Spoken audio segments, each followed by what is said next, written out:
Bonjour, bienvenue à l'étude de la Bible et nous recevons deux pasteurs. Tout d'abord André Villers. Bonjour André.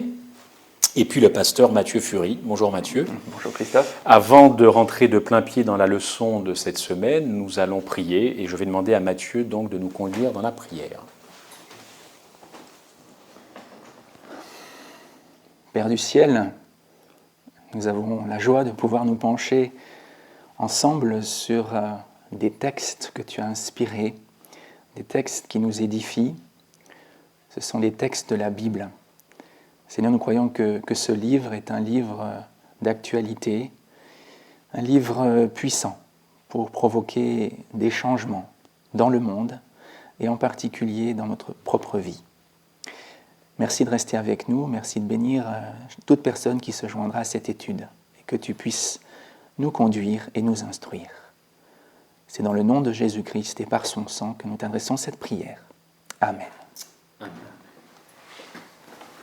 Voilà, donc pour bien situer ce débat, si vous le voulez bien, pour les internautes, nous parlons donc des expiations. Alors je me suis permis de regarder la définition de l'expiation, qui est quand même tout de même important.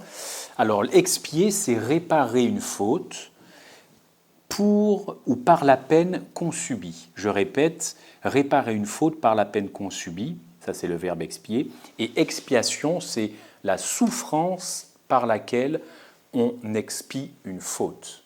Donc l'expiation est intimement liée à la faute, vous en conviendrez sûrement, au péché, nous allons le voir, et au traitement du péché, puisqu'il s'agissait de l'Ancien Testament en l'occurrence dans la leçon, et nous aborderons aussi le caractère donc de Jésus-Christ, parce que comment dissocier le caractère de Jésus-Christ de ce qu'il fait actuellement en faveur de l'homme? Ce serait un petit peu compliqué. Ma première question, si vous le souhaitez, eh bien, première question, pourquoi aurions-nous une compréhension incomplète du plan du salut si l'œuvre du Christ, en tant que grand prêtre, était laissée de côté ou minimisée? Est-ce que quelqu'un, avant de répondre à cette question, veut peut-être préciser pour l'internaute qu'est-ce que c'est, comment se passait l'expiation? André, à l'époque, dans le désert. Alors, dans le désert, il y avait un service dans ce qu'on appelait le sanctuaire, une tente avec un parvis, avec un certain nombre d'objets. Donc, il y avait l'autel des holocaustes, là où on faisait les sacrifices. Derrière, il y avait la cuve des ablutions. Puis, il y avait la tente avec 2 pièces. On parlera peut-être des 2 pièces après. Le prêtre, le sacrificateur, le prêtre, aidait le croyant à faire le sacrifice. Ce n'est pas lui qui faisait le sacrifice, c'était le pécheur qui venait demander pardon, qui égorgeait l'animal. Hein? Il priait, il confessait sa faute sur la tête de l'animal était sacrifié. Et ensuite, ce qui est intéressant d'ailleurs par rapport à l'expiation, c'est le prêtre qui faisait l'expiation. Ce n'est pas le pécheur. Le pécheur s'en allait, lui, il avait fait ce qu'il fallait. Il était pardonné en quelque sorte. Il sortait, il était lavé de son péché. C'est effectivement le prêtre qui fait la réparation en ce sens. C'est le prêtre qui fait la réparation. Il part avec le sang et en fonction d'un certain nombre de codes que Dieu a donnés, on mettait le sang à certains endroits du sanctuaire. Et c'était ça, faire l'expiation. Quand on dit que Jésus est notre grand prêtre, eh bien on veut dire par là aussi que Jésus accomplit cela pour nous. Alors, l'Ancien Testament nous annonce par le sanctuaire que le Messie va venir et qu'il sera l'agneau de Dieu. C'est ce que dit Jean, Jean-Baptiste, quand il voit Jésus, dit « Voici l'agneau de Dieu ». Jean est imprégné de cette culture et il reconnaît en lui celui qui doit apporter le salut, parce que c'est l'agneau qui apporte le salut. Donc, mais Jésus est à la fois la victime, il est à la fois le prêtre, et si on oublie cela, si on ne voit que la victime, on oublie que derrière le sacrifice, il y a aussi toute une action. La mort de Jésus sur la croix est importante, elle est nécessaire, mais Christ est ressuscité, et il officie pour nous, nous dit le Nouveau Testament. Donc c'est aussi cette partie-là qu'il faut voir, parce que c'est aussi là qu'il y a la partie expiation. Tout à fait. Alors dans ce Yom Kippour qu'on étudiait, c'était une fois par an. Et ce qui est intéressant, Mathieu, vous pourrez peut-être en parler, c'est que le peuple devait se préparer. Ce n'était pas un jour anodin, c'était un jour très solennel. Est-ce que vous pouvez nous situer un petit peu dans quel état d'esprit le peuple devait se trouver à ce moment du Yom Kippour? Alors ce jour-là, effectivement, il faut le préciser, c'était un jour qui concluait l'année religieuse, l'année ponctuée de cérémonies et de fêtes, toutes pleines de signification. Ce jour-là, c'était donc le 10e jour du mois de Tishri, le 7e mois de l'année, et il fallait une préparation toute spéciale. Effectivement, selon les termes que l'on trouve dans la traduction de Louis Ségon, il est demandé à chaque croyant d'humilier son âme. L'exigence est ainsi présentée par Moïse au peuple, vous humilierez vos âmes. Alors, je vous coupe. Voilà. Aujourd'hui, qu'est-ce que cette signification, alors, ou à l'époque, humilier son âme, qu'est-ce que ça voulait pouvoir dire? Alors on a une piste que quand on s'intéresse à différentes versions, on découvre que certaines traduisent par « vous priverez vos âmes ». Tiens. Alors on a pensé au jeûne, parce que ce jour-là, effectivement, la communauté juive se prive de nourriture, elle jeûne, pour exprimer en fait son désir d'être pardonné. C'est une démarche de repentance qui est vécue. Le jour du Yom Kippour, ou le jour des expiations, effectivement, chacun faisait un petit peu le bilan. C'était une sorte d'examen de conscience au cours duquel on s'assurait qu'on n'avait rien à se reprocher et qu'il fallait se présenter devant Dieu en ayant confessé l'ensemble des fautes dont on avait le souvenir. Et puis comme ça se faisait une fois par an, c'était le bilan sur l'année qui venait de s'écouler. C'est-à-dire que tous les péchés que l'on avait confessés pendant l'année étaient en quelque sorte répertoriés dans le sanctuaire. Oui. Et au moment de cette fête particulière, de cette cérémonie particulière, le souverain sacrificateur d'ailleurs repassait partout avec le sang et il nettoyait le sanctuaire de toutes ces fautes qui avaient été symboliquement accumulées là. D'accord. C'est pour ça qu'on appelle ça aussi le jour du grand pardon, parce que ces pardons qu'on avait acquis ponctuellement étaient, attestés d'une manière finale. D'accord, donc on a bien compris que pardonner, c'est une chose, évidemment. D'ailleurs, vous le disiez, une fois que le sacrifice avait été fait, l'auteur quittait l'endroit et c'était le grand prêtre qui prenait le relais. Mais le pardon, lui, il existe encore manifestement puisqu'il fallait purifier ce sanctuaire une fois par an. Symboliquement, voilà, il était encore présent. C'est vrai que jusque-là, chaque pénitent recevait l'assurance du pardon, l'assurance donc de la justification, à travers l'œuvre d'expiation accomplie par le prêtre. Mais il n'avait pas accès, lui, en tant que tel, au sanctuaire, c'est-à-dire au lieu saint et au lieu très saint. Seul le prêtre pouvait accéder au lieu saint et au lieu très saint. Et en cela, l'intercession du prêtre est très importante. D'accord. Alors je reviens à ma question, puisque maintenant on a posé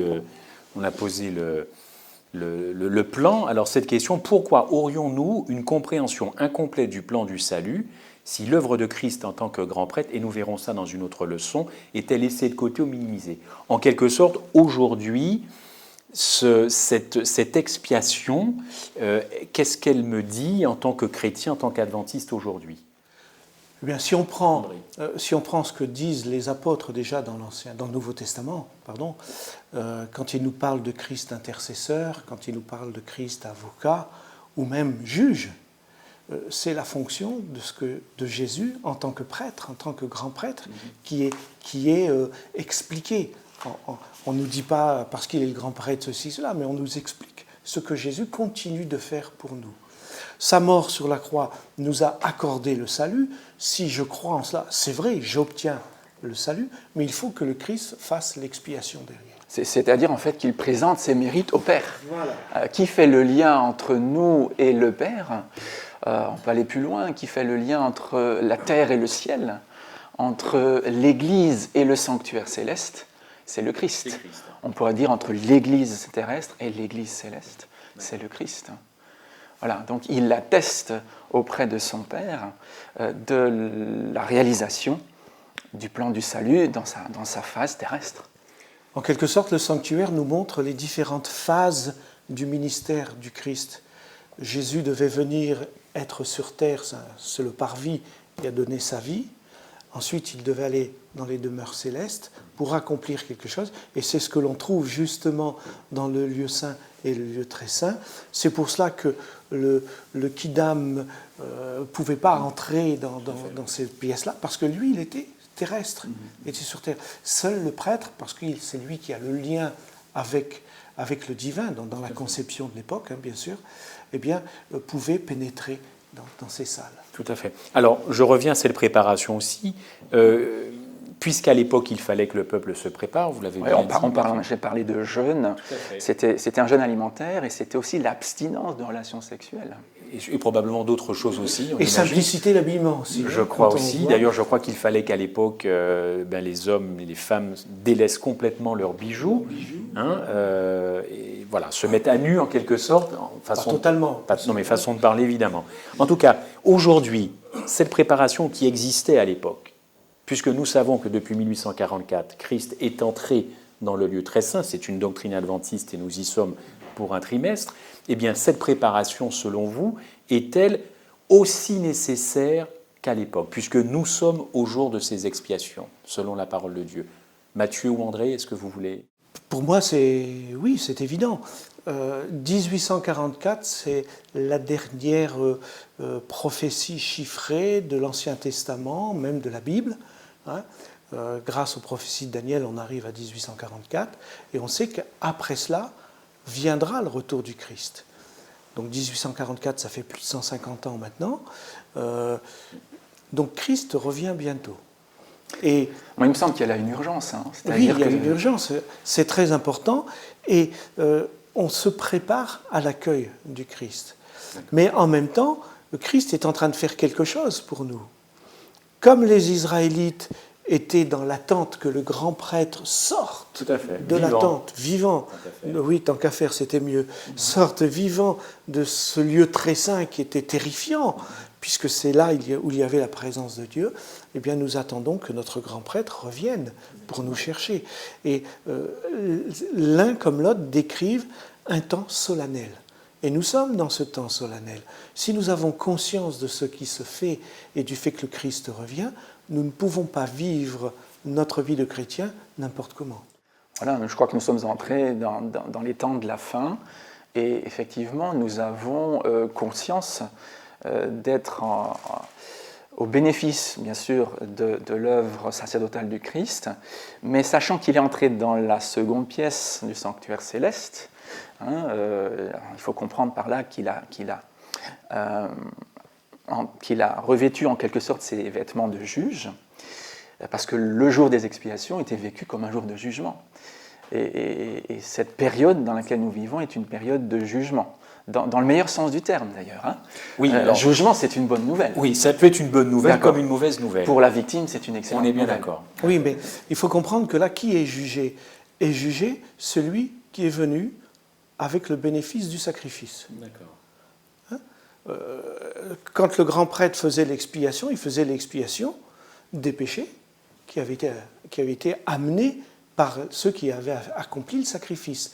Donc seul le jugement s'adresse seulement à ceux qui ont eu l'acte de foi de s'appuyer sur ce sacrifice pour demander pardon. Donc ce jugement ne peut être qu'une bonne nouvelle, parce que si je suis venu au bénéfice du sacrifice demander pardon, eh bien c'est ce que Dieu dit. Si tu crois que je suis mort pour toi, tu es sauvé.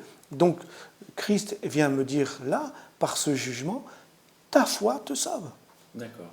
Ce jugement est pour moi bénéfique, parce que le jugement en question ne s'adresse, ce n'est pas le jugement dernier, il faut faire la nuance. Ce n'est pas le jugement dernier. Le jugement dernier, c'est le jugement des méchants, il vient après, c'est pour ça qu'on appelle le dernier. C'est un jugement qui précède le retour du Christ. Voilà, qui précède le retour du Christ. Alors que celui-ci, ce jugement-là, depuis 1844, c'est un jugement qui s'adresse aux personnes de foi. Tout à fait, aux croyants. Alors on a bien compris que ce qui se passe actuellement, c'est à la fois, c'est très important pour le croyant, vous venez de le signaler. Alors souvent, il y a peut-être un déséquilibre. Certains pensent que c'est tout à fait au bénéfice, donc il n'y a pas de problème, on vit comme on veut. D'autres pensent qu'au contraire, c'est véritablement des sentences terribles. l'équilibre est nécessaire, c'est-à-dire que oui, on se présente, mais Dieu est juge à notre bénéfice, mais aussi au fait que, bon, le nom peut être effacé. Il y a des textes dans la Bible qui nous le disent, dans Apocalypse, dans Actes. Est-ce que le but, c'est pas de voir maintenu son nom, non pas selon nos propres mérites? C'est une question sérieuse, effectivement. Je veux dire, passer en jugement, quand même, ça vous oblige quelque part à réfléchir à ce que vous vivez ou à ce que vous avez vécu. Je crois qu'il est important de se souvenir, effectivement, que nous avons un intercesseur, que le chrétien a confessé ses péchés, mais en même temps, nous ne croyons pas que celui qui, une fois a confessé ses péchés, n'est pas tenu de rester attaché à son Sauveur et quelque part, de revenir régulièrement auprès de lui pour confesser ses fautes, et en cela, donc, aussi pour se sanctifier. Je crois que c'est une démarche importante. La justice, certes, n'est pas détachée de l'amour, c'est une expression de l'amour de Dieu pour l'homme, mais cette justice doit être prise au sérieux. Autrement, le jugement ne serait qu'une chimère. Le jugement, aucun jugement ne se fait sans loi, automatiquement. Le pécheur, c'est le transgresseur, c'est celui qui a transgressé la loi, c'est le transgresseur de la loi. Donc quand il vient demander pardon d'avoir transgressé la loi. Donc Dieu s'attend de lui à le voir vivre sans transgresser la loi. Le jugement vient dire, en quelque sorte, il a accompli ce qu'il fallait pour demander pardon et il a vécu en conformité avec ce qu'il a fait. La loi est là. D'ailleurs, on est dans le lieu très saint. Dans le lieu très saint se trouve la loi. Une question toute simple, puisque ce thème du sanctuaire ne fait pas toujours l'unanimité dans les autres dénominations. D'ailleurs, dans une des leçons, on nous pose la question, qu'en est-il d'ailleurs de ces sacrifices qui perdurent, le monde musulman continue, je crois, de dégorger pour l'Aïd, si je ne me trompe pas, le mouton. Nous ne pratiquons plus. Moi, je reviens à ma question. Ce jour des expiations, pourquoi il est au fond si important pour nous, adventistes du 7e jour? On a vu ce qui se passait dans le passé, on a vu ce que Christ fait actuellement, on sait que c'est une doctrine adventiste, mais si vous aviez à présenter, peut-être à défendre cette doctrine, pourquoi vous diriez, voilà, pour nous adventistes, c'est cardinal? Qu'est-ce que vous employeriez comme argument L'argument pour moi, c'est que le sanctuaire est l'image de ce que Dieu fait, c'est le plan du salut, ce que Dieu fait pour nous sauver. C'est le plan du salut. Quand on détaille, il n'y a pas le temps de le faire maintenant, mais quand on détaille chaque pièce, les objets, etc., ça nous présente l'action de Dieu au travers du Christ pour nous sauver. Alors, bien sûr que ce sanctuaire n'existe plus, il a été détruit. Le terrestre, je parle de ce qui se passe sur Terre. Et depuis, il n'a pas été reconstruit parce que Jésus a accompli. Mais il a accompli la phase terrestre et il est en train d'accomplir la phase céleste.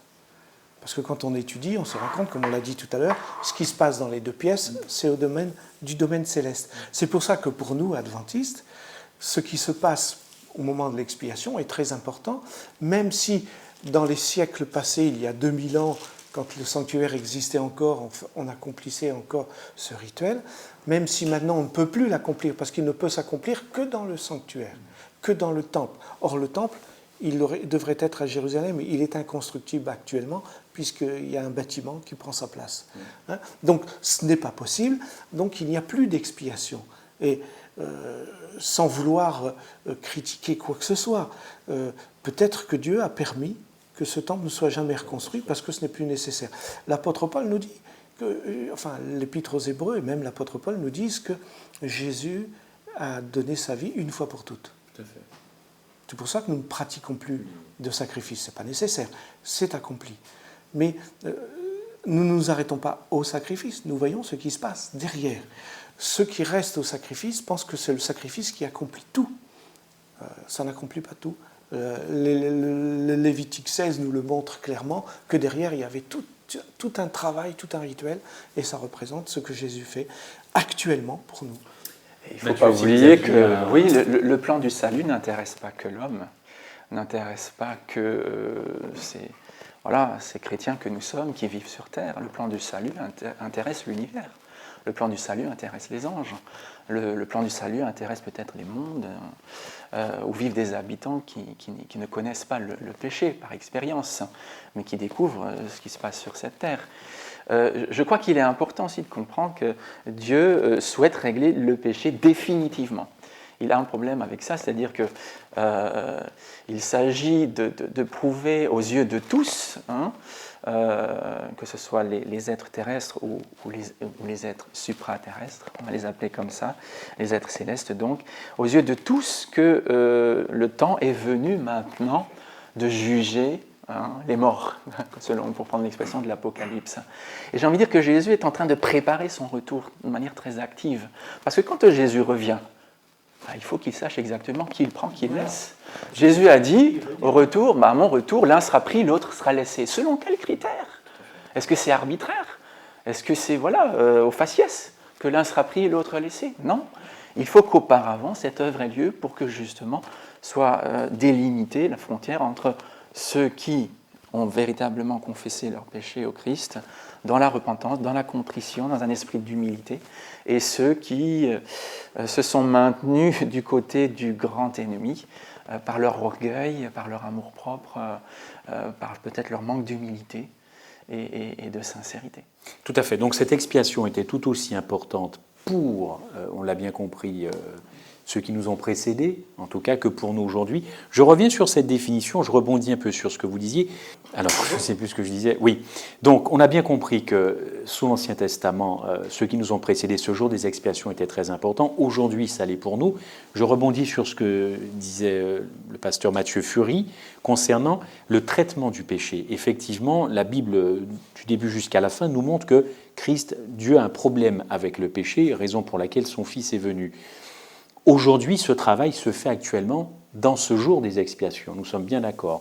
Qu'est-ce que Dieu attend de nous au travers de ce qu'il fait pour nous? Bien que notre vie soit en conformité avec ce que Christ est en train de faire. Comme les Israélites de l'époque, ils vivaient dans l'humilité, ils vivaient dans une attitude d'attente, de respect, de joie aussi, parce qu'ils savaient que quand le souverain sacrificateur allait sortir, ça y est, c'était acquis. Eh bien, notre vie doit montrer que nous sommes adhérents à cette vie particulière, différente, parce que le péché règne dans le monde. Et sans vouloir être des saints, dans le sens où on l'entend parfois, nous devons être saints quand même, en accord avec la parole de Dieu, en accord avec les principes divins, en accord avec les commandements divins. Et il y aurait beaucoup de choses à énumérer, ne serait-ce que l'adultère, par exemple, à notre époque. Nous devons rester des hommes fidèles. Mathieu. L'œuvre du Christ consiste à supprimer le péché du sanctuaire. Je pense qu'il n'aspire qu'à une seule chose, exactement. C'est aussi de le supprimer de nos vies. D'ailleurs, l'apôtre Paul dit que nous sommes le temple de l'Éternel. Et ces deux actions, effectivement, sont concomitantes. En même temps qu'il purifie le sanctuaire des péchés qui ont été enregistrés, eh bien, il veut aussi purifier nos vies, et c'est une grâce, en fait. Il ne s'agit pas par là de prétendre à la sainteté ou de prétendre à la perfection. C'est pas ce qui nous est demandé. Il nous est demandé de prétendre à l'humilité, à la limite. Et encore, en tout cas, de prétendre à être justifié et sanctifié en vertu des promesses de la parole de Dieu. Nous avons vu il n'y a pas très longtemps qu'il fallait se mettre dans des conditions pour recevoir la pluie de l'arrière-saison. Ils sont énumérés dans la Bible et dans d'autres écrits. Mais est-ce que vous diriez qu'il faut aussi se mettre en condition pour être pleinement dans cette expiation que Christ accomplit actuellement? Encore une fois, non par nos mérites, mais est-ce que ça nécessite effectivement de suivre l'agneau partout où il est? Justement, le principe, c'est que le chrétien est en communion avec Christ, avec son maître. Si le Seigneur est en train de se préparer son peuple pour son retour, je crois que la moindre des choses du peuple, c'est d'être en relation et en communion avec lui et de vivre dans cette préparation. Le mot préparation est important. C'est-à-dire, comme le dit Jésus, soyez prêts. Se préparer, c'est faire en sorte d'être prêt tous les jours à rencontrer son Seigneur. Parce que, bon, je ne sais pas quand sera la fin pour moi. Je suis aussi proche du retour du Christ que je suis proche du jour de ma mort. Donc en cela, il est important que je sois prêt à le rencontrer. Jésus a dit, soyez prêts, veillez, car vous ne savez pas quel jour ni quelle heure je reviendrai. Donc je crois qu'effectivement, l'heure est solennelle, ce jour est solennel, mais en même temps, nous n'avons pas à vivre dans la crainte. Et ça, c'est important aussi, il faut le souligner. Je ne vis pas dans la crainte, je vis dans l'assurance d'avoir un médiateur puissant, d'avoir auprès du Père un souverain sacrificateur qui fait son œuvre à la perfection. Si on vit cette expiation comme une épée de Damoclès, est-ce que vous pensez que ça peut... On n'est pas du tout dans la dynamique biblique. Dans la dynamique biblique, c'est une joie. Le jugement en question, la fête des expiations, comme on l'appelle, c'est une fête. Une fête solennelle, grave, profonde, mais qui débouche sur la joie. Et donc, l'Israélite est là dans la tension, parce qu'il faut que cette fête se réalise. Il est dans un temps de réflexion, de préparation, on l'a vu, mais cela aboutit à la joie. Et je crois que moi, en tant que chrétien, je ne dois pas avoir peur du jugement pour moi. Si je suis dans la démarche, si je suis dans la communion, si je suis dans cette dynamique-là, le jugement ne peut aboutir qu'à l'acquittement et donc à ma réhabilitation. Donc je n'ai pas à craindre quoi que ce soit. Le Seigneur va venir et va me dire, viens, toi qui es béni de mon Père. C'est ma certitude, mais c'est ma certitude parce que j'ai compris ce processus et que j'adhère et que je rentre dans le processus avec le Christ. Il est en train d'accomplir quelque chose pour moi et moi, je le suis. Vous le disiez tout à l'heure, hein, il faut que le chrétien suive l'agneau suive le maître partout, le berger partout. Mais oui, nous le suivons partout, même spirituellement, tout en étant actifs ici-bas, tout en accomplissant notre tâche, nous sommes des chrétiens. Et donc notre vie, notre manière d'être, notre attitude vis-à-vis des uns et des autres doit être remarquée plutôt par ceux qui nous entourent, parce que nous devons avoir une différence. Alors il nous est certes demandé de renoncer au péché, c'est vrai, et nous en exprimons le désir, mais nous sommes incapables de le faire pour nous-mêmes. Nous n'avons aucune force. Non, c'est Christ qui le fait en nous. C'est Christ notre force. Et notre joie, c'est de le laisser agir. Absolument, pour éradiquer le péché. Exactement. J'ai une question, mais alors si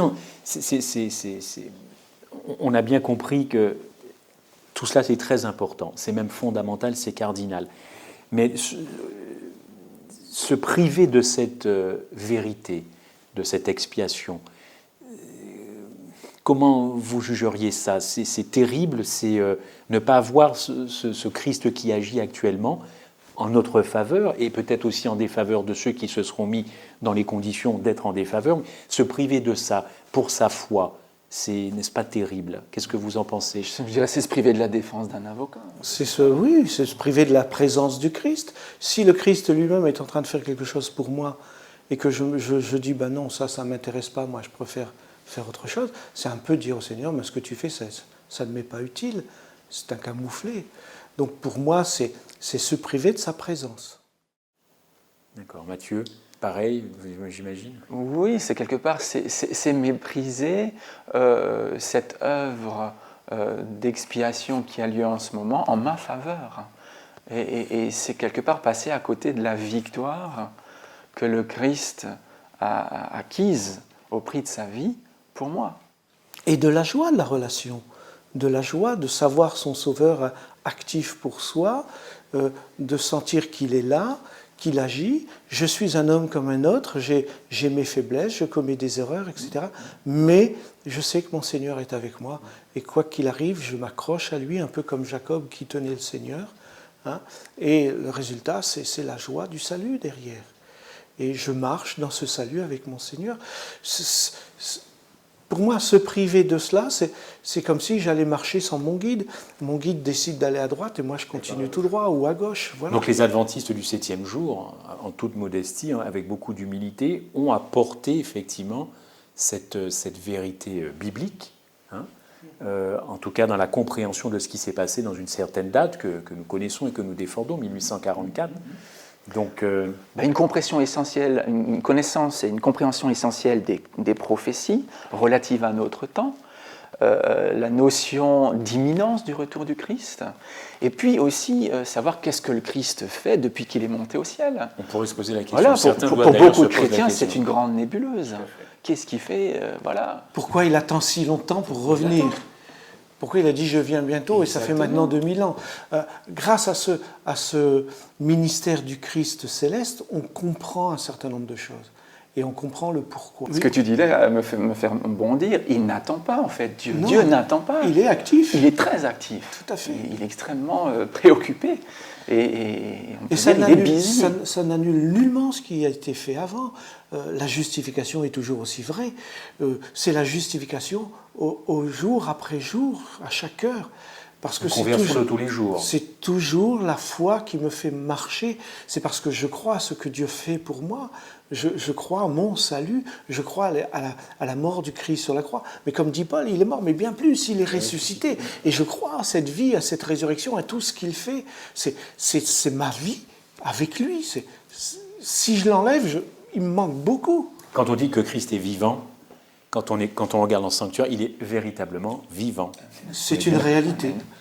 C'est une réalité.